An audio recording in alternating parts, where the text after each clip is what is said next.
समन्ता चक्रवालेषु अत्रा गच्छन्तु देवता सद्धम्मं मुनिराजस्य सुनन्तु सग्गमुक्तदं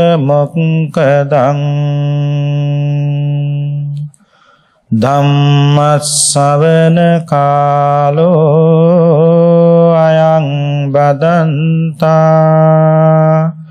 धम्मश्रवण कालो अयं बदन्ता धम्मश्रवण कालो अयं भदन्ता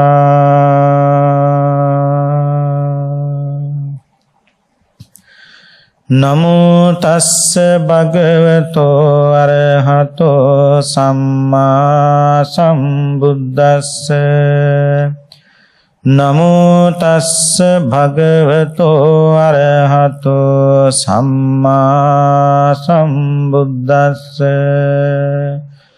नमो तस्स भगवतो अरहतो सम्मा सम्बुद्धस्स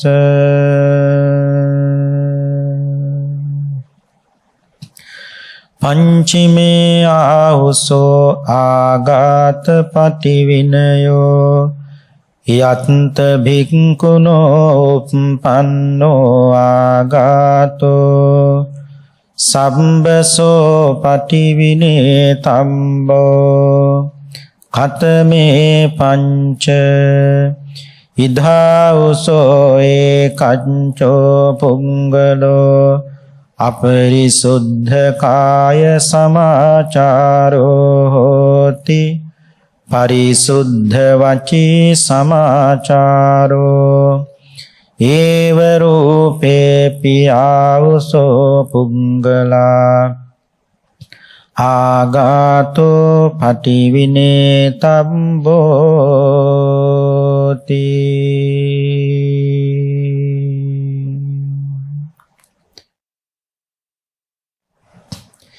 श्रद्धावंत පින්වත්නි බෞද්ධ රූපවාහිනිය ඔස්සේ විකාශනය කරන මේ ධර්මානුශාසනාව ශ්‍රවණය කිරීමටයි සදැහැති පින්වත් හැමදෙනාම දැන් බොහෝම ශ්‍රද්ධාවෙන් සූදානම්ව සිටින්නේ.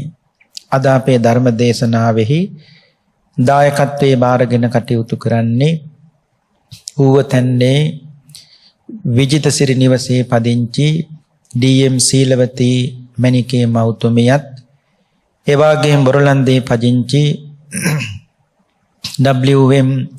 මානෙල් ජයමණිකේ මහත්මිය ඇතුළු පවුලේ දූ දරුවන් ඥාතීන් හිතයිශීන් සෑම දෙනාම එකතුව සිද්ධ කරන ධර්ම දානමේ පින්කම. අද අපේ ධර්ම දේශනාවෙහි මාතෘකාව හැටියට තබා ගත්තේ අංගුත්තර නිකායේ පංචක නිපාතේ ආඝාත වග්ගයේ සඳහන් වන ဒုတိ ය ආඝාත පටිවිනය සූත්‍රය. ဒုတိ ය ආඝාත පටිවිනය සූත්‍රය කියනකොට මීට පෙර තියෙනව පින්නතුනි පඨම ආඝාත පටිවිනය සූත්‍රය කියලා එකක්. නමුත් අද අපි ඉගෙන ගන්නේ ဒုတိ ය ආඝාත පටිවිනය සූත්‍රයයි. ආඝාත කියලා කියන්නේ තරහවට. පටි කියලා කියන්නේ හාත්පසින් හැම පැත්තෙන්ම. විනය කියලා කියන්නේ දුරු කරනවා. එතකොට ආඝාත පටිවිනය කියන්නේ මොකද්ද? තරහව හාත්පසින් දුරු කිරීම සම්බන්ධව සාරිපුත්ත මහරහතන් වහන්සේ විසින් භික්ෂූන් වහන්සේලාට වදාළ බොහොම ලස්සන දේශනාවක්. තරහව හැම පැත්තෙන්ම දුරු කරගන්න පුළුවන් ලස්සන ක්‍රම පහක් මේ සූත්‍රයේදී සරියුත් හාමුදුරුවෝ පින්නතුනි අපිට කියලා දෙනවා. දැන් මේ සූත්‍රය ශ්‍රාවක භාෂිතයක්. ශ්‍රාවක භාෂිතයක් කියලා කියන්නේ බුදුරජාණන් වහන්සේගේ ශ්‍රාවකයෙක් විසින් තවත් ශ්‍රාවකයන්ට දේශනා කරනවා. දේශනා ක්‍රම එකේ බුද්ධ භාෂිත තියෙනවා, දේව භාෂිත, ඉසි භාෂිත, ශ්‍රාවක භාෂිත මේ ආදී වශයෙන් පින්නතුන් දන්නවා. හැබැයි මේ මොන භාෂිතය ගත්තත් මේ සෑම භාෂිතයක්ම ලෝතුරා බුදුරජාණන් වහන්සේගේ භාෂිතයක්. ඇයි? සාරිපුත්ත මහරහතන් වහන්සේත් ධර්ම ඉගෙන ගත්තේ බුදුහාමුදුරුවන්ගෙන්. නමුත් මේ සූත්‍රය දේශනා කරන්නේ සාරිපුත්ත මහරහතන් වහන්සේ කාටද? භික්ෂුන් වහන්සේලාට. ඒ නිසා අද මේ දේශනාව ශ්‍රාවක භාෂිතයක්. බොහොම ලස්සන දේශනාවක්. අපි කාටත් කේන්ති යනවනේ. අපි කාටත් තරහ යනවනේ. සෝවාන් කෙනාටත් තරහ යනවා. සකෘදාගාමී කෙනාට බාගෙට. අනාගාමී කෙනාට තරහ යන්නෙම නෑ. කොට සෝවාන් කෙනාටත් තරහ තියෙනවා. කෙසේ හෝ වේවා ඒ ඇතිවන තරහව දුරු කරගන්න පුළුවන් ලස්සන ක්‍රම පහක්. 1. සාරිපුත්ත මහරහතන් වහන්සේ මතක් කරනවා, එවත්නි මේ ලෝකේ පුජ්‍යලයක් ඉන්නවා,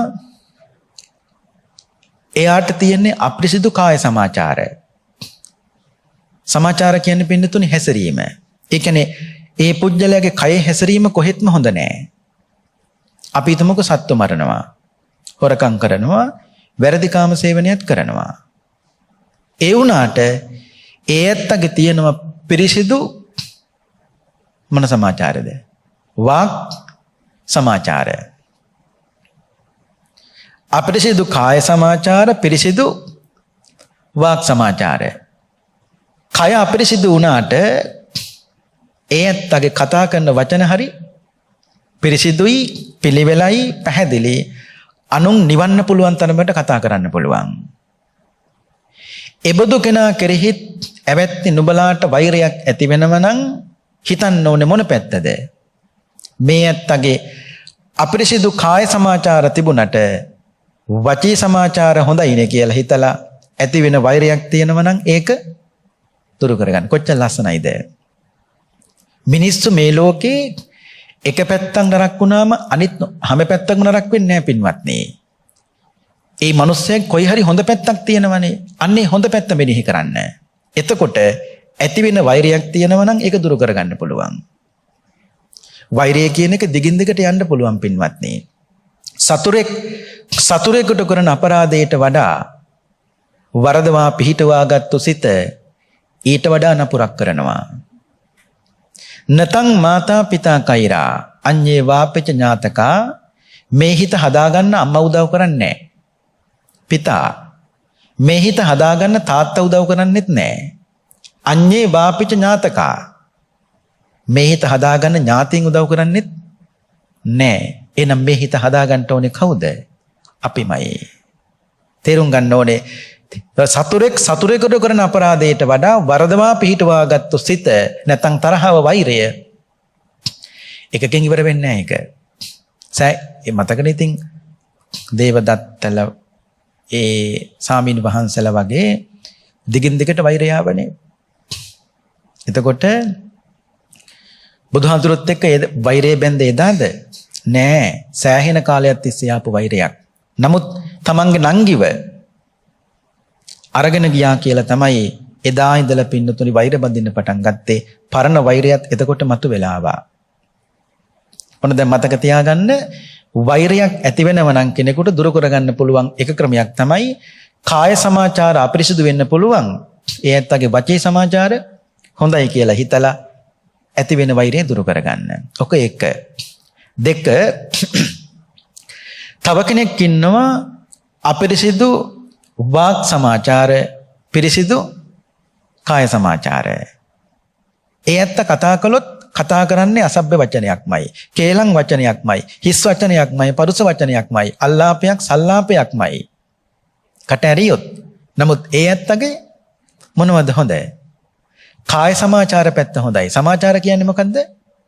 හැසිරීමනේ. කය කියන්නේ සත්තු මරන්නේ නැහැ, හොරකම් කරන්නේ නැහැ, වැරදි කාම සේවන මොකුත් කරන්නේ නැහැ. හැබැයි වචනේ හොඳ නැහැ. එතකොට කරන්න ඕනේ මොකද්ද? හිතන්න, අනේ මේ ඇත්තගේ වචනේ හොඳ නැති වුණාට කාය සමාචාර පැත්ත හරි පිරිසිදුයි නේ කියලා හිතලා හිතේ ඇති වෙන වෛරයක් තියෙනවා නම් දුරු කරගන්න. ඔක දෙක. මේක ලස්සනයි කියන්නේ මේ සූත්‍රයේ සරියුත් හාමුදුරුවෝ ඉදිරියේදී මේ උපමා සහිතව පින්දුතුනි විස්තර කරනවා. ඒකත් ඔයයන්ට කියලා දෙනවා. තුන්වෙනි එක තමයි අපිරිසිදු කාය සමාචාර, අපිරිසිදු වාක් සමාචාර, පිරිසිදු මොනවද? මනෝ සමාචාරය. දැන් ඒ ඇත්තගේ කයේ හැසිරීමත් අපිරිසිදුයි. වචනේ හැසිරීමත් අපිරිසිදුයි. නමුත් මොකද්ද හොඳ? හිත හොඳයි. හිත හොඳයි කියලා කියන්නේ ඒ කියන්නේ මනෝ සමාචාර. හිත හොඳයි කියලා කියන්නේ ඒ ඇත්ත කලින් කලට වරින් වර ධර්ම ශ්‍රවණියත් කරනවා. බණහලා හිත පහන් කරන ක්‍රමවේදයක හුයදෙනවා. එතකොට හිතන්න ඕනේ මේ ඇත්තගේ කයත් වචනයත් දෙකම පිරිසිදු වුණාට අනේ කොච්චර හොඳයිද මේ ඇත්ත ඉඳ හිට හරි බණක් අහනවනේ කියලා හිතලා හිතේ ඇති වෙන වෛරයක් තියෙනවා නම් අන්න ඒක දුරු කරගන්න. කොච්චර ලස්සනයිද? මේ ළඟදී සතියක් විතර ඇති. එක පුතෙක් මහත්තයෙක් ආව බණකට ආරාධනා කරන්න. අම්මට අවුරුදු 85යි අම්මගේ උපන්දිනේට බණක් කියන්න. බණට ආරාධනා කරලා යන්න සූදානම් වෙනකොට මේ මහත්තයා කියන පුතානේ කියනවා හාමුදුරුවනේ මේ අම්මා වෙනුවෙන් බණක් කියන්න පුළුවන් නම් හොඳයි කිව්වා. මම ඔය කිව්වේ හාමුදුරුවනේ අම්මා දුම්බලවරම අතට ගත්ත ගමන් කොයිලාවෙත් ඉන්නේ. මේ පුතා කියන්නේ. ඒ කියන්නේ අම්මට කේන්ති යන ඒකනේ මේ කියන්නේ. දුම්බලවරම අතට ගත්ත ගමන් කොයි ඉන්නේ. අම්මට බණක් කියන්න පුළුවන් නම් හොඳයි කිව්වා. මං කිව්වා අම්මට දැන් අවුරුදු 85ක් නේ. දැන් කවුද මේ බණ කියන්න කියලා කිව්වේ? හාමුදුරුවනේ අම්මා. අම්මමයි කියලා තියෙන්නේ පුතේ මට දැන් අවුරුදු 85යි ළඟදී උපන්දින එනවා හාඳුනුවක් වඩම්මල බණක් කියන්න. අම්මමයි කියලා තියෙන්නේ. හරියට නම් මේකෙන්න ඕනේ දරුවන්ටනේ. අම්මම හිතලා පුතාට කියලා. දැන් ඒ පුතාම කියනවා අම්මට බණ කියන්නලු. මං කව මහත්තයා දැන් අම්මට අවුරුදු 85ක් නේ. අපි මහත්තයා අපි පුංචි කාලේ අපි අඬනකොට අම්මා දන්නව ඇයි අඬන්නේ කියලා. අපි අතපය හොලවනකොට අම්මා දන්නවා ඇයි අතපය හොලවන්නේ කියලා. අපිට කතා කරගන්න බෑනේ. දරුවෙක්ගේ රියව්වරෙන් තමයි මහත්තයා අම්මා අඳුනගන්නේ අඬනව නම් අඬන්නේ කිරිල්ලලා. ඒතර අම්මට පුළුවන් වුණානේ අපි පුංචි කාලේ මොකොත් කතා කරගන්න බැරි වෙනකොට ඇයි මේ දරුවා අඬන්නේ කියලා තීරුම් ගන්න. ඒ නිසා මහත්තයා දැන් කරන්න ඕනේ අම්මා කෙරෙහි පුංචිවත් වෛරයක් ඇති කරගන්න එක නෙවෙයි. දැන් අම්මට අවුරුදු 85ක් නේ. දැන් අපි කරන්න ඕනේ අම්මගේ මනස හඳුනගෙන අම්මට අවශ්‍ය දෙයක් කරනවා මිසක අම්මගේ කේන්තිය නැති කරන්නවත්, ද්වේෂය නැති කරන්නවත් මේ වෙලාවේ බන කියලා තීරුමක් වෙන්නේ ඇත්තටම තීරුමක් නැහැනේ. එහෙම තමයි අපිටත් වෙන්න පුළුවන්. පින්නතොනේ පුළුවන් කාලේ කරපුවා කරන්න බැරි වෙනකොට අවුරුදු 85ක් වෙනකොට ඒව බැරි වෙනකොට සාමාන්‍යයෙන් ඇත්තටම කේන්තියක් ඇති වෙනවනේ. අත්දැකීම් ඔය ඇත්තන්ටත් ඇතිනේ ඕන තරම්. එහෙම තමයි. ඇයි හොඳට වැඩ කරපු අම්මලා, හොඳට වැඩ කරපු තාත්තලා අද වගේ නෙමෙයි. ඉතින් ඒ ඇත්තන්ට බැරි වෙනකොට දැන් අපි කරන්න ඕනේ ඒ ඇත්තන්ට යමක් වෙනුවෙන් කරන්නේ නෑ. ඒ ඇත්තන්ගේ මනස හඳුනගෙන අවශ්‍ය දේ මොනවද? අන්න ඒ ටික සම්පාදනය කළ දෙන්න ඕනේ. දැන් අපි හිතමු මේ කාරණාවත් එක්ක. ඒ කියන්නේ අපිරිසිදු කාය සමාචාර, අපිරිසිදු වාක් සමාචාර, පිරිසිදු මනෝ සමාචාර. හරි. ඒ අවුරුදු 85ක් වෙන අම්මගේ කයත් හොඳ නැති වෙන්න පුළුවන්. අපි නිකන් එහෙම හිතමුකෝ. වචනයත් කේන්ති කියලාට අම්මගේ කටින් පිට වෙන වචනත් හොඳ නැති වෙන්න පුළුවන්. නමුත් ඒ අම්මා වරින් වර ඒ පුතාම කිව්වා ඒනවාට අහන්නේ රේඩියක දාගත්තම මම බනමයි අහන්නේ කිව්වා. ඒ උනට දුම්බල වර මතට ගත්තක මං කිව්වා. එතකොට දැන් හිතන්නකෝ ඒ අම්මගේ හොඳ පැත්තක් නැද්ද? තියෙනවා. මොකද්ද? මොන දුර්ලකම තිබුණත් ඒ අම්මා වරින් වර ධර්ම ශ්‍රවණය කළ හිත පහන කරන ක්‍රමයක් ඒ අම්මා හොයනවනේ. අන්න ඒ ගැන හිතලා අම්මා කරේ මහත්තයාට යම්කිසි වෛරයක් ඇති වෙනවා නම් දුරු කරගන්න කිව්වා. බණ සරියුත් හඳුරු කොච්චර ලස්සන දේශනා කරනවද කියලා. හතරවෙනි එක තමයි අපිරිසිදු කාය සමාචාර, අපිරිසිදු වාග් සමාචාර, අපිරිසිදු මනෝ සමාචාර. තුනම හොඳ නැහැ. එබඳු කෙනා කෙරෙහිත් වෛරයක් ඇති වෙනවා නම් ඒකත් දුරු කරගන්න කිව්වා. ඉදිරියේදී විස්තර කරනවා. පස්වෙනි එක තමයි පිරිසිදු කාය සමාචාර, පිරිසිදු වාග් සමාචාර, පිරිසිදු මනෝ සමාචාර. මේ තුන් පැත්තම හොඳ කෙනා කෙරෙහිත් මිනිස්සුන්ට වෛරයක් ඇති වෙන්න පුළුවන්. ඇයි? සමහර මිනිස්සුන්ට මිනිස්සුන්ගේ හොඳ පැත්තත් බලන් ඉන්න බැරි වෙන දවසක් එනවා. ඒ කියන්නේ දිනු වෙන දවසක් එහෙමත් මිනිස්සු ඉන්නවා. අන්න ඒ කෙනා කෙරෙහිත් යම්කිසි වෛරයක් ඇති වෙනවා නම් ඒකත් දුරු කරගන්න කිව්වා. ඔය තමයි කරුණු පහ. දැන් අපි විස්තර වශයෙන් බලමු. උපමා සහිතව. සාරිපුත්ත මහරහතන් වහන්සේමයි මේ උපමා ටික ලස්සනට විස්තර කරන්නේ. දැන් පළවෙනි එක මතකයිනේ. මොකද්ද? අපරිසිදු කාය සමාචාර, පිරිසිදු වාක් සමාචාර. උපමාව පාංශකූල චීවර පොරවන භික්ෂුවක් ඉන්නවා. ඒ භික්ෂුව පොරවන්නේ පාංශකූල චීවර. ඒ භික්ෂුව දවසක් යනවා සුසාන භූමියට. ගිහිල්ලා මිනියක් ඔතපු මිනිය දැන් කාලා, සත්තු කාලා, බල්ලෝ කාලා, කුරුල්ලෝ කාලා, හිවල් වැදගෙන කාලා, දැන් මලමිනියක් ඇත්තෙම නැහැ. දැන් තියෙනව සුසාන භූමියේ මොකද්ද? ඒ මිනිය ඔතපු රෙදි කෑල්ල. මේ භික්ෂුව කරන්නේ මොකද්ද? මේක අතෙන් අල්ලයිද? නෑ, විස බීජ. මේ හාමුදුරුව කරන්නේ මොකද්ද?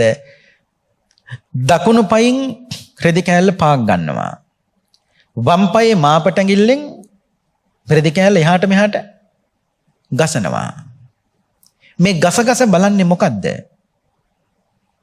මේ රෙදි කෑල්ලේ හොඳ ටිකක් තියෙනවද මට ගන්න අරගෙන මට සිවුර මහ ගන්න නැත්නම් සිවුර ඉරිච්ච තැනකට හරි මේක මූට්ටු කරගන්න මට හදාගන්න පුළුවන්ද කියලායි මේ භික්ෂුව බලන්නේ.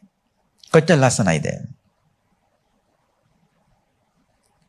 ඔන්න බලන්න ගලපන හැටි සරියුත් හාමුදුරුවෝ මේ පාංශකූල භික්ෂුව හා සමානයි කිව්වා මෛත්‍රියෙන් වාසය කරන පුජ්‍යලයා.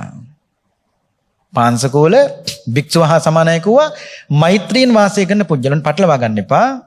ඊට පස්සේ මේ පාරේ එහෙම නැත්නම් සුසාන භූමියේ තිබුණු වැරහැලි වස්ත්‍රය රෙදි කැබැල්ල වගේ තමයි කිව්වා. කවුද? වෛරී පුජ්‍යලයා. දැන් මේ භික්ෂුව කරන්නේ රෙදි කෑල්ලේ තියෙන දුර්වල තැන අයින් කරලා හොඳ ටික අරගෙන මහගන්නව. මොකද්ද මේකෙන්? සිවුරක්. සිවුරක් මහගෙන මේ භික්ෂුව ගමේ හැසිරෙනවා. ඒ ගමේ හැසිරෙන කාලය වගේ මෙනෙහි කරන්නකෝ මොකද්ද? දුර්වල තැන හැරදමලා හොඳ තැන ගත්තා වගේ ඒ ඇත්තගේ අපරිසිදු කාය සමාචාර පැත්ත මෙනෙහි කරන්න එපා. ඒ රෙදි කෑල්ලේ හොඳ ටිකක් තිබුණනේ. අන්නේ හොඳ ටිකෙන් මොකද්ද මහගත්තේ? සිවුරක් මහගත්තා. බන්නේ ගලපු ලස්සන ගැලපීම. ආයි කියන්නම්. පාංශකූලික භික්ෂුව හා සමානයි මෛත්‍රියෙන් වාසය කරන පුජ්‍යලයා. මේ වැරහැලි වස්ත්‍රය රෙදි කෑල්ල වගේ සමානයි මොකද්ද? වෛරී සහගත පුජ්‍යලයා. පින්නතුනේ මලබිනියක් ඔතපු රෙදි කෑල්ලක් මොනතරම් අකමැත්තෙන්ද ගන්නෙ? විස බීජ හරියට. නමුත් දකුණු පයින් පාගගෙන වම් පයේ මාපටැඟිල්ලෙන් එක ගසනවා අරගෙන. ඒ ගසගස බලන්නේ මේකේ හොඳ කොටසක් තියෙන්නේ කොහෙද කියලා. ඒ වගේ මතක තියාගන්න මිනිස්සුන්ගේ තියෙනව මොකද්ද? නරක වුණාට මිනිස්සුන්ගේ තියෙනවා පුංචි හරි හොඳ පැත්තක් තියෙනවා. අන්නේ හොඳ පැත්ත මෙනෙහි කරලා අර භික්ෂුව රෙදි කෑල්ල අරගෙන සිවුරක් මහගෙන ලස්සනට දැන් ගමේ හැසිරෙනවා. පිණ්ඩපාතෙත් යනවා ඒ ස්වාමීන් වහන්සේ. අන්නේ හැසිරෙන කාලේ වගේ මෙනෙහි කරන්න කිව්වා. කාය සමාචාර පැත්ත නෙවෙයි වචනේ හොඳයි කියලා මෙනෙහි කරලා හිතේ ඇති වෙන වෛරයක් තන දුරු කරගන්න. ඔක එක. දෙක අපරිසිදු වාක් සමාචාර, පිරිසිදු කාය සමාචාර. උපමාව ඌස්නෙන් ක්ලාන්ත වෙච්ච ප්‍රීඩිත වෙච්ච මිනිස්සෙක් ඉන්නවා. මේ මිනිස්සයා බහිනවා පොකුණකට. දැන් පොකුණට බැහැලා දැන් පොකුණට තියෙනවා දියසෙවල් පාසි. දැන් වතුර බොන්න ඕන නම් ඉස්සෙල්ලම කරන්න ඕනේ මොකද්ද? දෑතින් දියසෙවල් දෙපැත්තට දාන්න ඕනේ. දෙපැත්තට දාලා දෝතින් වතුර අරගෙන බොනවා. උපමාව මේ මෙන්න බලන්න ගලපන හැටි. සරියුත් මහරහතන් වහන්සේ කියන වැත්නි ග්‍රීෂ්මයෙන් ක්ලාන්තයෙන් පිපාසයෙන් පීඩිත වෙච්ච මිනිස්සයා හා සමානයි කිව්වා මෛත්‍රියෙන් වාසය කරන පුජ්‍යලයා. දියසෙවල් දිය පැලෑටි අත් දෙකෙන් එහාට මෙහාට අන්තන් අයින් කරනවා වගේ සමයි කිව්වා පැලෑටි වගේ තමයි කිව්වා මේ පුජ්‍යලයාගේ අපිරිසිදු වාක් සමාචාරය. පහන් දිය ඒ කියන්නේ දියසෙවල් එහාට මෙහාට කළාට පස්සේ යට තියෙන්නේ මොනවද? හොඳ වතුර බොන්න පුළුවන්. අන්නේ පහන් දිය හා සමානයි කිව්වා මොනවද? මේ පුජ්‍යලයාගේ හොඳ පැත්ත මොනවද? පිරිසිදු කාය සමාචාරය. කොච්චර ලස්සනයිද? අන්න ඒ වගේ දියසෙවල් දියපැලෑටි ඉවත් කරලා පහන් දිය බීම බීලා යාම වගේ තමයි කිව්වා අපිරිසිදු වාක් සමාචාර පැත්ත මෙනෙහි කරන්න එපායි මිනිස්සයාගේ පිරිසිදු කාය සමාචාර පැත්ත හිතලා ඇති වෙන වෛරයක් තියෙනවා නම් අන්න ඒක දුරු කරගන්න කිව්වා. කොච්චර ලස්සනයිද? අපිට ගහක මුලක පය හැපුණත් අපි ආයින් පය පාරක් ගහනවා ඒකටම. ඒ කියන්නේ ඒ කේන්තිය පිට කරන්නනේ. එහෙමත් මිනිස්සු ඉන්නවා. ඔය තෝරන තරම් දැකලා ඇති. පලිගන්න හදන්නේ ඒකෙන්මයි. හැබැයි රිදෙන්නේ අපිටම තමයි. ක්‍රෝධ ගින්න වැඩි වුණා මිනිස්සු බඩගින්න නැති වෙනවා මිනිස්සුන්ට. ඒ කියන්නේ බඩගින්නක් නැති වෙන්න තරම් ක්‍රෝධ ගින්න බලවත් වෙනවා කියලා කියන්නේ ක්‍රෝධයේ ගින්න බලවත් තරම කොච්චර හිතා ගන්න පුළුවන්. ඒ කියන්නේ කේන්ති කියලාට සමහරු කන්නේ නැනේ. කොයි වෙලාවක හරි කේන්තිය නිවෙන්න ඕනේ කන්න නම්. බුදුහාරු කියනවා මහන්නේ සමහරුන්ට කේන්ති කිය වෙලාවට කරන්න බැරි වැඩක් කරන්න පුළුවන් කිව්වා. ඒ කියන්නේ කවදාවත් වැඩක් කිව්වට ඒ වැඩේ කරන්න බෑ. කේන්ති කියලාට කියන්නකෝ කොහොම හරි කරනවා. ඒ කියන්නේ ක්‍රෝධයෙන් තරහින් යුක්ත පුජ්‍යලයට කරන්න අපහසු වැඩත් ඒ වෙලාවට හරීම පහසුයි කිව්වා. ඒකෙන් තේරුම් ගන්න පුළුවන් ක්‍රෝධයේ බලවත් තරම කොච්චරද කියලා. ඒ කියන්නේ ඒක දිගට තියාගන්න හොඳ නෑ පින්වත්නි. කිපෙන්න පුළුවන්. කිපුණත් ඒ කිපීම සෑහෙන දුරකට පවත්වන්න එපා. ඇයි? ඒව සංසාර පුරා දිගට යන්න පුළුවන්. මතකනේ ආලවක යක්ෂයා ගෙදරට බුදුහාමුදුරු වැඩියා. එළියට වඩින්න කිව්වා එළියටත් වැඩියා. ආපහු ඇතුළට වඩින්න කිව්වා බුදුහාර ඇතුළටත් වැඩියා. ආයිලට 3 පාරක් මේ ඉදිරිය කළානේ. 4 වෙනි පාර වඩින්න ගමන් බුදුහාමුදුරු කිව්වා මම යන්නේ නැහැ කිව්වා. දැන් එතකොට බලන්න බුදුහාරන්ගේ ඒ බැලීමේ ලක්ෂණය බුදුහාර කල්පනා කළේ මෙයාට ඕන දේ දෙන්න නම් මම කරන්න ඕනේ. මෙයාට ඕන දේ මම කරන්න ඕනේ. දැන් ආලවක කියන දේ මම ඇහුවොත් තමයි මම කියන දේ ආලවක අහන්නේ. කොච්චර ලස්සනයිද? නැත්තම් පින්නතුනි බුදු කෙනෙක් 3 පාරක් ගෙදරින් එළියට වඩින්නයි ඇතුළට වඩින්නයි කවුද කරන්නේ හොව? බුදුහාමුදුරු කල්පනා කළේ දැන් ආලවක කියන දේ මම කළොත් මම කියන දේ අනිවාර්යෙන් ආලවක අහනවා. 4 වෙනි පාර වඩින්න කිව්වම බුදුහාරු කෝ බෑ පුළුවන් දෙයක් තියෙනම් කරන්න කිව්වා. එතකොට තමයි ආලවක ප්‍රශ්නේ ඇහුවේ. නමුත් බලන්නකෝ ආලවකගේ ක්‍රෝධය කිපීම తాවකාලිකයි.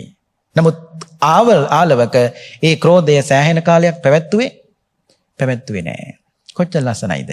සමහරව ඉන්නවා ක්‍රෝධයක් තිබුණත් ඒ ක්‍රෝධය පුංචි වුණත් ඒ ක්‍රෝධය සෑහෙන කාලයක් පින්නතුනි පවත්වාගෙන ඉස්සරහට යනවා. පින්නතුට මතකනේ කාලියක්ෂණිකී වගේ කතාවල් මැරිලා ගිහින් අන්තිමට බැලලියක් වෙලා ඉපදුනා. ඒ බැලලි ඒ ගෙදර පැටව් කෑවා. ඒ විදිහට දිගින් දිගට කාලියක් ඒ වෛරය දිගින් දිගට ගියා පින්නතුනි. ඒ නිසා කවදාවත් වෛරයක් ක්‍රෝධයක් තරහවක් ඇති වෙනව නම් ඇති වුණත් මතක තියාගන්න ඒ පුජ්‍යලයාගේ හොඳ පැත්ත ගැන හිතලා අනේ කරුණාකරලා වෛරය දුරු කරගන්න. නැත්නම් හොඳ නෑ. ඊට පස්සේ තුන්වෙනි එක තමයි අපිරිසිදු කාය සමාචාර, අපිරිසිදු වාක් සමාචාර, පිරිසිදු මනෝ සමාචාර. දැන් මේ කරුණු තුනෙන් දෙකක් හොඳ නෑ, එකක් හොඳයි. කය හැසිරීමත් හොඳ නෑ යා කෙනාගේ. වචනේ හැසිරීමත් හොඳ නෑ. නමුත් මනස හරි හොඳයි. මනස හරි හොඳයි කියන්නේ වරින් වර මේ පුජ්‍යලේ ධර්ම ශ්‍රවණියත් කරනවා. හිත පහන් කරගන්න. ඔන්න උපමාව සරියුත් හාමුදුර මතක් කරනවා ගොන්නුන්ගේ කුරයක් මේ මහ පොළොවේ වදිනවා. අඩිය ගහනකොට වැස්සක් වහිනවා, මේ ගොන් කුරය ඇතුලේ වතුර පිරෙනවා. පිපාසයෙන් පීඩිත වෙච්ච මිනිස්සෙක් වතුර හොයාගෙන යනකොට දකින්නව මේ ගොන් කුරය ඇතුලේ තියෙන වතුර ටික. අනිත් හැමතැනම වතුර වේරිලා. දැන් පිපාසයක් තියෙනවා. වතුර තියෙන්නේ කොහෙද? ගොන් කුරේ ඇතුලේ. යන්තම් පොඩි වතුර ටිකක් නේක. දැන් මේක බොන්න ඕන නම් පොල් කට්ටකින් ගත්තොත් මොකද වෙන්නේ? කැළඹෙනවා. දෝතින් ගත්තොත් ඒත් කැළඹෙනවා. කැළඹෙන්නේ නැතුව දැන් වතුර බොන්නත් ඕනේ. දැන් කොහොමද මේ මිනිස්සයා වතුර බොන්නේ? සරියුත් හාමුදුරුවෝ කියනවා එවත්නි ඉස්සෙල්ලම කරන්න ඕනේ වතුර තියෙන ගොන් කුරේ ළඟ දන ගහන්න ඕනේ.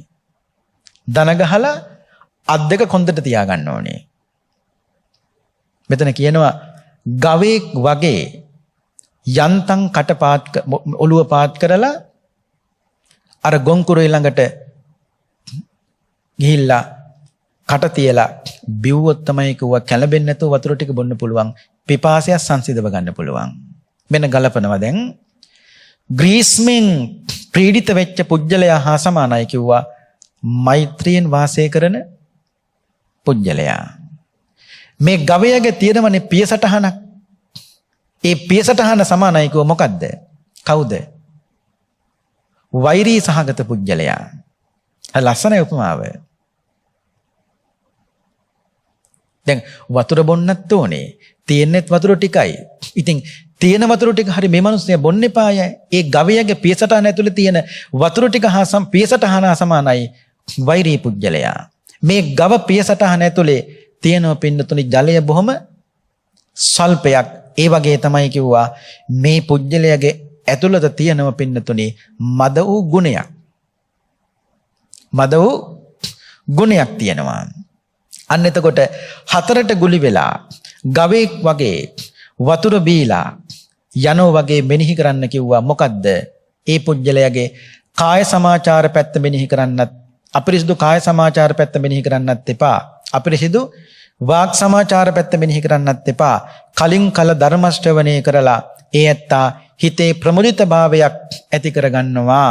ආන්නේ පැත්ත විතරක් නුවණින් මෙනෙහි කරලා හිතේ ඇති වෙන වෛරයක් තියෙනවා නම් ඒක දුරු කරගන්න කිව්වා. උපමාව තේරුණානේ? ලස්සන උපමාවක්. තව දෙකක් තියෙනවා. හතරවෙනි කාරණාව අපිරිසිදු කාය සමාචාර, අපිරිසිදු වාක් සමාචාර, අපිරිසිදු මනෝ සමාචාර. කාරණා තුනම හොඳ නැහැ. හිතත් හොඳ නැහැ, කයත් හොඳ නැහැ, පිට වෙන වචනත් හොඳ නැහැ. ඒ පුජ්‍යලය කෙරෙහි වෛරයක් ඇති වෙනවා නම් ඒ දුරු කරගන්න කිව්වා. උපමාව තමයි රෝගී වෙච්ච මිනිස්සෙක් ඉන්නවා. ලෙඩෙක්නේ. මේ ලෙඩා තමන්ගේ ගමින් එහා ගමට යනවා බේත් ගන්න. හැබැයි ගම් දෙක අතරතුර, ඒ කියන්නේ හරි මැද මේ ඇත්ත දුකටපත් වෙනවා. ක්ලාන්ත වෙනවා, බෙහෙතක් නැති වෙනවා. හරියට ගම් දෙක මැද්දේ. දැන් එතකොට පසු කරපු ගමත් දුරයි. ඉස්සරහින් තව යන්න තියෙන ගමත් දුරයි. දැන් දුකටපත් වෙලා බේතක් නැහැ, ආහාරයක් නැහැ, මග පෙන්වන්න මේ මිනිස්සයාට කෙනෙක් නැහැ. මෙහෙම ඉන්නකොට මේ රෝගී මිනිස්සයා දකින්න මිනිස්සෙක්. දැකලා මේ මිනිස්සයා කරන්නේ මොකද්ද? පුළුවන් හැටියට මෙයාට උපස්ථාන කරනවා. උපස්ථාන කරලා අනේ පැත්තක ඉඳන් ප්‍රාර්ථනා කරනවා මේ මිනිස්සයා මේ ලෙඩා කරදරයක් නැතුව ගමට ගියොත් මට ඇති. දැන්ලා හිතන්නකෝ කිසිම පිළිසරණක් නැහැනේ. පහු කරපු ගමත් දුරයි. යන්න තියෙන ගමත් දුරයි. බෙහෙතක් නැහැ. බෙහෙත් ගන්න යන්නේ ආහාරයක් නැහැ. සුදුසු උපස්ථායකෙක් නැහැ. අනේ ඒත් අර මිනිස්සයාට පුළුවන් හැටියට සලකලා පැත්තකින් ඉඳන් කල්පනා කරනවා කරදරයක් නැතුව ගමට ගියොත් මට ඇති. මෙන්න බලන්න ලස්සන ගැලපීම. අනාථ වෙච්ච රෝගී මිනිස්සයා වගේ තමයි කිව්වා සියලුම පව් වලින් යුක්ත මිනිස්සයා. දිගු ගමනක් යන්න තියෙන වගේ තමයි කිව්වා අගක් මුලක් නොදත් මේ මොකද්ද සංසාරේ. අගක් මුලක් නොදත් මේ සංසාරේ. ඉදිරියෙන් තියෙන ගමත් දුරයි පසු කරපු ගමත් දුරයි. ඒකෙන් කියන්නේ ගම්වලට දුර බව වගේ තමයි අනේ මේ පුජ්‍යලයා තව නිවනට කොච්චර දුරයිද. ගැළපෙන භෝජනයක් ලැබෙන්නේ නැහැ මේ මිනිස්සයාට. ඒ හා සමානයි කිව්වා ශ්‍රමණ ඵලයක් විඳින්න නැත්තම් භික්ෂුවක් මුණ ගැහෙන්නවත් අනේ මේ මිනිස්සයා කවදාවත් ගිහිල්ලා නෑනේ. දැන් කවුද හිතන්නේ මේ විදියට? උපස්ථායකයා. ඒ කියන්නේ යන්තම් උපස්ථානයක් කළා මේ මිනිස්සයා ප්‍රාර්ථනාවක් කළානේ මොකද්ද? කරදරයක් නැතුව ගමට ගියොත් මට ඇති. සුදුසු බෙහෙතක් නොලැබීම වගේ තමයි කිව්වා හිත දියුණු කරන්න පුළුවන් සමත විදර්ශනාදී කිසිදු භාවනාවක් මෙයා කරන්නෙත් නැහැ. ඇයි පින්නතුනේ සිතත් හොඳ නැහැ, කයත් හොඳ නැහැ, වචනයත් හොඳ නැහනේ. ඊට පස්සේ උපස්ථායකයෙක් නොලැබීම හා සමානයි කිව්වා අවවාදයක් අනුශාසනාවක් අරගෙන තමන්ගේ කෙලෙස් නිවා ගන්න ක්‍රමයක් මෙයාට ඇත්තෙත් නැහැ.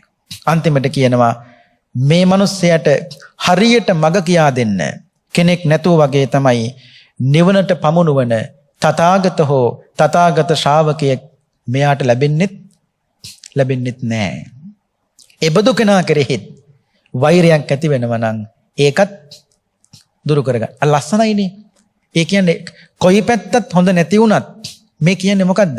අනේ කවදා හෝ දවසක මේ ඇත්තට ධර්මයේ මුණ ගැහිලා නිවන් දකින්න පුළුවන් නම් කොච්චර හොඳයිද? අර මනුස්සයාගේ ප්‍රාර්ථනා මොකද්ද? කරදරයක් නැතුව ගමට ගියොත් මට ඇති. දැන් මේ මොකද්ද හිත යට හංගගෙන කියන්නේ? අනේ කොයියම්මෝ දවසක ධර්මයේ මුණ ගැහිලා නිවන් දකින්න පුළුවන් නම් මට ඇති. කොච්චර ලස්සනයිද? පහ අන්තිම එක පිරිසිදු කාය සමාචාර, පිරිසිදු වාක් සමාචාර, පිරිසිදු මනෝ සමාචාර. තුන් පැත්තම හොඳයි. දැන් එතකොට හොඳ කෙනා කෙරෙහි මොකද වෛරයක් ඇති වෙන්නේ? මිනිස්සුන්ට සමහරුන්ගේ හොඳත් බලන් ඉන්න බැරි දවසක් එනවා. සමහරුන්ගේ හොඳත් බලන් ඉන්න බැරි දවසක් එනවා. අන්නේ හොඳත් බලන් ඉන්න බැරි දවසක් එනවා නම් ඒ පුජ්‍යලය කෙරෙහිත් වෛරය ඇති වෙන්න පුළුවන්. ඒක දුරු කරගන්න කිව්වා. උපමාව කියනවා සීතල ජලයේ තියෙන ලස්සන පොකුණක් තියෙනවා. මිනිස්සෙක් මේ පොකුණට බැහැලා ඉස්සෙල්ලම කරන්න ඕනේ තිබහ යන්නම් වතුර බොන්න ඕනේ. ඊට පස්සේ මේ මිනිස්සයා පොකුණෙන් නානවා. නාලා ගොඩට ඇවිල්ලා මේ ළඟ තියෙනව ගහක් ඒ ගහයට මේ මිනිස්සේ නිදා ගන්නවා. නිදාගෙන හරීම සුවසේ නිදාගෙන නික්මී යනවා. දැන් එතකොට මෙයා දුකෙන් ඉන්න කෙනෙක්ද? නෑ. හරි සතුටින් සැහැල්ලුවෙන් හැම පැත්තක්ම හොඳයිනේ. ඇයි? සීතල ජලයේ නාන්නේ. සිහිල් ජලයේ නාන්නේ. සිහිල් ජලයේ බොන්නේ. ඒ මදිවට ළඟ තියෙනව ගහක් ඒකට බුදියගෙන කිසි කරදරයක් නැතුව යනවා. දැන් මෙහෙම කෙනෙක් දකින්නකොට මොකද්ද හිතෙන්නේ? මෙහෙම කෙනෙක් දකින්නකොට හිතෙන්න ඕනේ අනේ කොච්චර නිදහස හිටන මනුස්ස. ඒ හැම පැත්තම හොඳයිනේ. පිරිසිදු කාය සමාචාර, පිරිසිදු වචී සමාචාර, පිරිසිදු මනෝ සමාචාර. මෙන්න ගලපනවා ග්‍රීස්මෙන් තැවුණු පුජ්‍යලයා හා සමානයි කිව්වා මෛත්‍රියෙන් වාසය කරන පුජ්‍යලයා. පොකුණ හා සමානයි කිව්වා මේ පිරිසිදු පොකුණක්නේ. සීතල ජලයේ තියෙන්නේ ඒ හා සමානයි කිව්වා මේ පුජ්‍යලයාගේ තියෙන පිරිසිදු ආචාර ධර්ම කොටසක්. පිරිසිදු ආචාර ධර්ම කොටසක් තියෙනවා. නාලා වතුර බීලා ගොඩට ඇවිල්ලා ගස්සෙවනේ ගිහිල්ලා නිදාගෙන කැමැති පරිදි තමන් යන්නාසේ මේ මිනිස්සයාගේ ජන කියන්නේ ඒ දොරටු වල යමක් කැමැති වේද ඒ කැමැති දොරටුවකින් මේ මිනිස්සයාට අරමුණු ගන්න පුළුවන්ද බැරිද? පුළුවන්ද බැරිද? පුළුවන්. ඇයි මොනතරම් පිටින් අරමුණු ගත්තත් අනේ දෙයියනේ මේ මිනිස්සයාගේ කය අපිරිසිදු වෙන්නේ නෑ. හිත අපිරිසිදු වෙන්නේ නෑ. මනස අපිරිසිදු වෙන්නේ නෑ. දැන් මෙයාට පුළුවන්නේ බාහිරින් තියෙන ඕන දොරටු තමන්ගේ තියෙන ඕන දොරටුවකින් බාහිර අරමුණු ගන්න බැරිද? පුළුවන්. ඒකට බාහිර අරමුණු ගත්තා කියලා මෙයාගේ හිත කොයි වෙලාවකවත් අපිරිසිදු වෙනවද? අපිරිසිදු වෙන්නේ නෑ. ඇයි? මේ පුජ්‍යලයා බාහිර ලෝකයේත් එක්ක තියෙන සියලුම ගනුදෙනු අහක් කරලා ජීවත් වෙන්නේ. කොච්චර ලස්සනයිද? ඒ කියන්නේ සමහර මිනිස්සු ඉන්නවා හරි හොඳයි දියුණුයි හැම්පැත්තෙන්න අපිට ඒ දිහා බලලා සතුට වෙන්න බැරි කොටසක් ඉන්නවනේ. ඒ පුජ්‍යලයා කෙරෙහි හිත වෛරය ඇති වෙන්න පුළුවන්. එහෙම ඇති වෙනව නම් මෙන්න උපමාව මතක් කරගන්න. එතකොට වෛරය දුරු කරගන්න පුළුවන්කම තියෙනවා. පින්වත්නි, ඔය ඇත්තන්ට මතකද බුද්ධ කාලේ හිටියා භාරද්වාජය ජනංජානි කියලා බමුණු බැමිණිය දෙන්නේ. ධනංජානිගේ වැඩි, ඒ කියන්නේ ධනංජානි බිරිඳනේ. බිරිඳගේ කොයි වෙලාවෙත් කටේ තියෙන්නේ නමෝ තස්ස භගවතු වරහතෝ සම්මා සම්බුද්දස්ස. දවසක් මහත්තයා භාරද්වාජ අහනවා ඕක කියන්නේ තු ඉන්නම් බැරිද කියලා ඇහුවා. දැන් ඇය සිහි කරන්නේ කවුද? බුදුහාමුදුරුවෝ. මහත්තයාට මේක වැඩි හරියන්නේ නැහැ. දවසක් ධනංජානි බැමිණිය පය පැකිලලා වැටුණා ගෙදර. පය පැටිලා. එතකොටත් මම කිව්වනේ නමෝ තස්ස භගවතු වරහතෝ සම්මා සම්බුද්දස්ස කියලා. දැන් හොඳයි නමෝ තස්ස භගවතු වරහතෝ. නෑ මට මොන වුණත් ඉන්නේ මගේ බුදුහාමුදුරුවෝ මට වරදින්නේ නැහැ කිව්වා. ඔබතුමා හොඳට මතක තියාගන්න අන්න බුදුහාමුදුරුවෝ ජේතවනාරාමේ ඉන්නවා. පුළුවන් නම් වචන දෙකක් කතා කරලා අවිල්ල මට කියන්න උන්වහන්සේ ගුණය කොහොමද කියලා. ඉන්පස්සේ ඔබතුමාට තේරෙයි කිව්වා මම හැමදාම නමෝ තස්ස කියන එකේ තේරුම මොකක්ද කියලා. කොච්චර ලස්සනයිද? එතකොට දැන් මෙතන හිතන්නකෝ තමන්ගේ බිරිඳ සාට්ටුන් වහන්සේ සිහි කරනවා. නමුත් ඒක බලන් ඉන්න බැරි, අහන් ඉන්න බැරි වෙන කාටවත්. ඒ නිසා අපිට අයිති නැත්තම් ලෝකයේ තුලට අයිති නම් කවදාවත් පින්නතුන ඒකත් එක්ක ගැටෙන්න යන්න එපා. එතකොට ඒ ගැටීම දිගින් දිගට පවතින්න පුළුවන්කම තියෙනවා. දවසක් අක්කෝස භාරද්වාජ බ්‍රාහ්මණයා පින්නතුන්ට මතකද බුදුහාන්ට ඇවිල්ලා හොඳටම බැන්නා. නිකන් නෙවෙයි පරුස වචනෙන් බැන්නේ. බුදුහාරුත් අහගෙන හිටියා. බුදුහාර අන්තිමටම බැනලා ඉවරද කියලා. ඉවරයි කිව්වා. තරකෝ ඉතින් ඔය කියපු කිසි දෙයක් මට අයිති නෑ. ඔය අසභ්‍ය වචන මං ප්‍රතික්ෂේප කළා දැන් ගොඩාක් කල් කිව්වා. බුදුහාර උපමාවක් කිව්වනේ. අක්කෝස භාරද්වාජ නුඹේ ගෙදරට කවුරු හරි පිරිසක් එනවා කියලා කලින් දැනුම් දෙනවා. නුඹ කෑම හදනවා. බලන් ඉන්නවා. බැරි වෙලාවත් ඒත් දැනුම් දීමක් කළොත් අද එන්න වෙන්නේ නැහැ කියලා. එතකොට හදපු කෑම ටිකට මොකද වෙන්නේ? විසි කරනවද කියලා ඇහුවා. විසි කරන්නේ නැහැ බුදුහාමුදුරුවනේ. දරුවෝ ඉන්නවනේ, බිරිඳත් ඉන්නවනේ. අපි ඔක්කොම ඒ කාලා බීලා ඉවර කරනවායි කිව්වා. ඉතින් බුදුහාමුදුරුවෝ වදාලා ඒ වගේ තමයි මතක තියාගන්න ඔය එක වචනයක්වත් බාර ගන්න මගේ කිසිම සූදානමක් නැහැ කිව්වා. බාන්නක බුදුහාමුදුරේ බාහිරින් තියෙන Tamanට අයිති නැත්නම් ඒක ප්‍රතික්ෂේප කළානේ පින්නතුනේ. කොච්චර ලස්සනයිද? දැන් අපිට පාරකට බැස්සත් අපිට හරියට කේන්ති යනවා. එපා. ඇයි? හේතුව තමයි අපි අදයිය නෙවෙයි පාරට බැස්සේ. මිනිස්සු වැඩේ තියෙන පින්නතුනේ යන මිනිස්සයා කඩාගෙන බෙදගෙන යනවා. ඒ මිනිස්සුන්ගේ හැටි. නමුත් අපි ඒ කෙරෙහි යම් කිසි වෛරයක් තරහවක් ඇති කරගත්තොත් ගමනාන්තයේ දක්වා හිත දූෂණය වෙනවා. කරන්න ඕන එකම දේ තමයි පාරදී ඒ වගේ දෙයක් වෙන බව දැනගෙන වාහන එළියට දැම්මනම් පාරදී ඒ වගේ දෙයක් වුණා දෙඩාට කේන්තියයිද? නෑ. ඇයි? ගෙදරින් වාහන එළියට දැම්මේ පාරදී ඒ වගේ දෙයක් වෙන බව දැනගෙන. එතකොට මිනිස්සු හරෙන් ගියත් මෙහෙන් ගියත් පිඹලා ගියත් කොහෙන් ගියත් අපිට මොකෝ? නේ? එතකොට සමහර මිනිස්සු ඉන්නවා ඒ මිනිස්සු කිසි ගාණක් නැහැ ඔහෙ යනවා. අපි මනස දෝෂණය කරගෙන අපරාධේ. ඒ වගේ සමහර මිනිස්සු ඉන්නවා කාය සමාචාරත් හොඳ නැහැ. වචී සමාචාරත් හොඳ නැහැ. නමුත් බලන් ඉන්න අහක අපිට වෙන්නේ මොකද්ද? බුදුහාමුදුරු දේශනා කරනවා ඒ මිනිස්සයාගේ එක පැත්තක් හරි හොඳයි. අපේ තුන් පැත්තම නරක වෙනවා. බලන්නකෝ ආඝාතය නැත්නම් තරහව කේන්තිය දුරු කරගන්න සාරිපුත්ත මහරහතන් වහන්සේ පින්නතුනේ අපිට කියප බොහොම ලස්සන කරුණු පහ. ඒ නිසා කුද්දවත්තං නජානාති කිපිච්ච කෙනාට අර්ථය පේන්නේ නැහැ. කුද්දෝ ධම්මං නපස්සති කිපුණාම ධර්මයේ පේන්නේත් නැහැ. පහුගිය දවස්වල දැක්කනේ.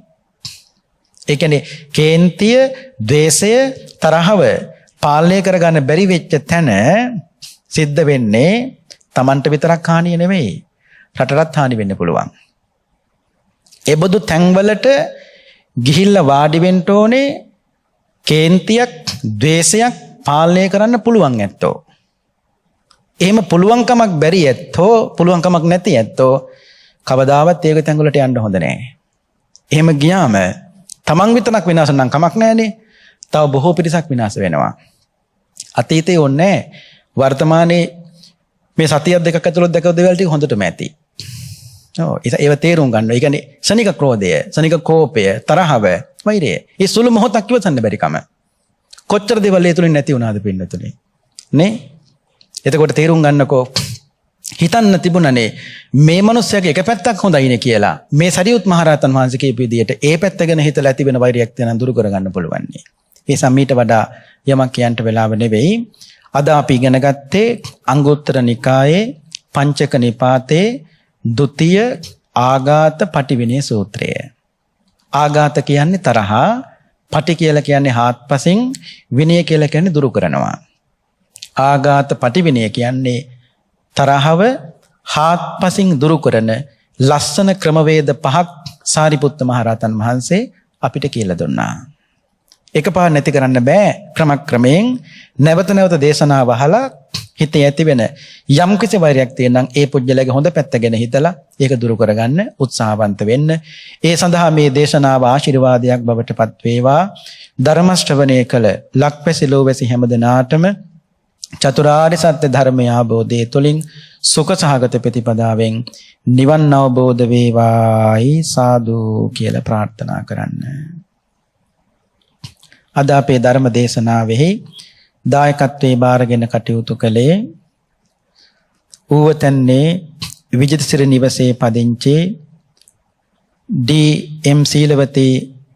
සීලවතී මණිකේ ආදරණීය මෑණියන් වහන්සේ, එවාගේම බොරලන්දේ පදිංචි W.M. මානෙල් ජයමණිකේ මහත්මිය ඇතුළු පවුලේ දූ දරුවන් ඥාතීන් හිතයිසීන් සියලු දෙනාම එකතුව බලාපොරොත්තු වන්නේ මීට වසර 8කට කලින් මේ පල්ලවසපත්වන්ට යෙදුණු W.M. කරුණාරත්න ආදරණීය ස්වාමි පුරුෂයාණන්ට පියාණන් වහන්සේට පුණ්‍යානුමෝදනා කිරීමත්, වසර 7කට කලින් මේ පල්ලවසපත්වන්ට යෙදුණු W.M.